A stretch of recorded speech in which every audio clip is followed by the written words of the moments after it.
Good morning. Happy Halloween, everybody. It's John Gilkison here. It's Aero Stealth, otherwise known as Aero Stealth. I just wanted to shoot a short video on taping over my GOM this morning. The GOM, of course, is the gasometer. And I've been noticing since I got the Chevrolet Bolt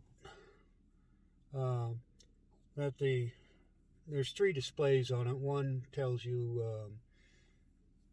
your estimated range that's left, and then there's a high and low figure. In other words, if you drive really judiciously, you'll get more miles, and if you're driving fast and inefficiently, your miles will be much reduced. And this whole idea about range anxiety and stuff is something I've given thought over the years. And one of the things that occurred to me was that I never had a vehicle that had a range estimate on it until I got our Ford pickup truck in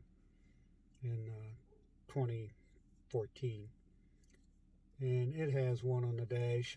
But the difference with the Ford pickup truck and my electric car, of course, is that the Ford pickup truck has a 36-gallon gas tank, and when I totally fill it up, I can have 620 to 700 miles of range estimated.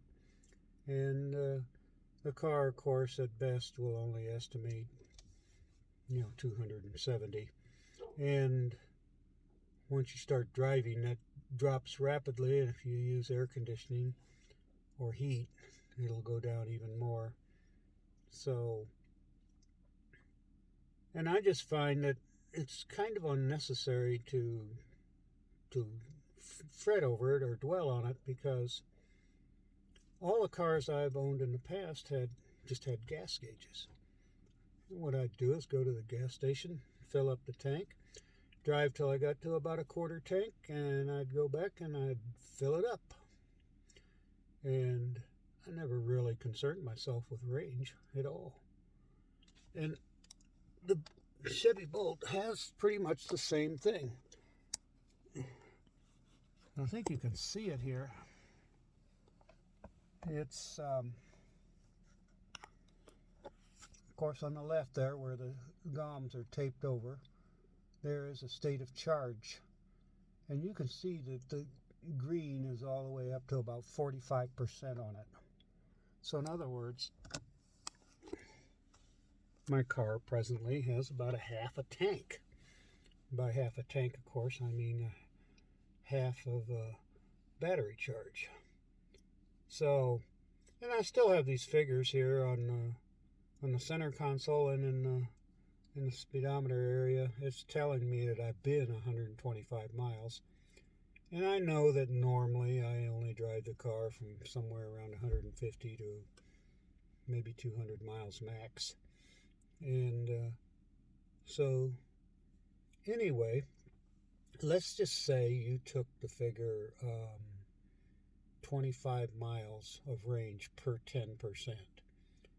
So let's say I get down to a 30% state of charge.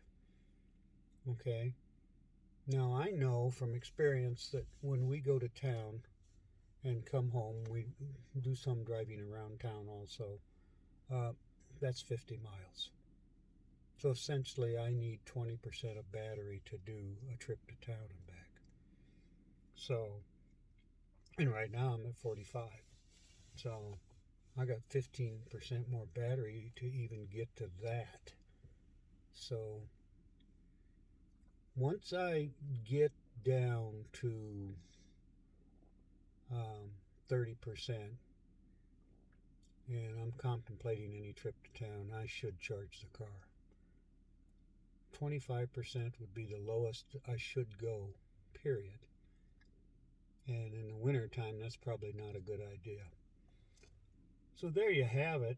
Now, we've been driving the car for 125 miles without any range estimates. And frankly, I find it a little bit liberating. It's not that I don't want to know the estimated range. It's just that I wanted to do this experiment to find out my psychological reaction to not having this range estimate constantly there, and worrying about things like, range anxiety. It's not that I really worry about it, but you're concerned and you're keeping an eye on it.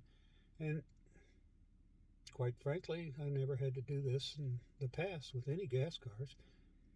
So the way to think of this car is it's just a car that has a small gas tank, 8 to 10 gallon gas tank. And you need to fill it up a little more frequently, but other than that, it has a couple hundred miles of range. So you just need to get used to it. And we only go every 2 or 3 days between fill-ups. It depends, on what's going on. If we go day after day with trips to town, we can need to fill it up in about 3 days or so, charge it up. Yeah, but sometimes we've gone 4 or 5 days. So, and that's the way to treat it. You shouldn't be constantly charging your car up every day. If you had a gas car, every time you used a quarter tank of gas, you wouldn't rush back to the gas station and top off the tank again. That would be silly. It would be a waste of your time. And constantly plugging and unplugging the car is not good for it. It's not good for the battery to be constantly charging it just between 70% and 100% or 60% and 90% or whatever it is people do. What we do is I charge to 90% and I drive down to somewhere around 20%. And that's it. Sometimes I can get as low as even 15%. But then I top it off again.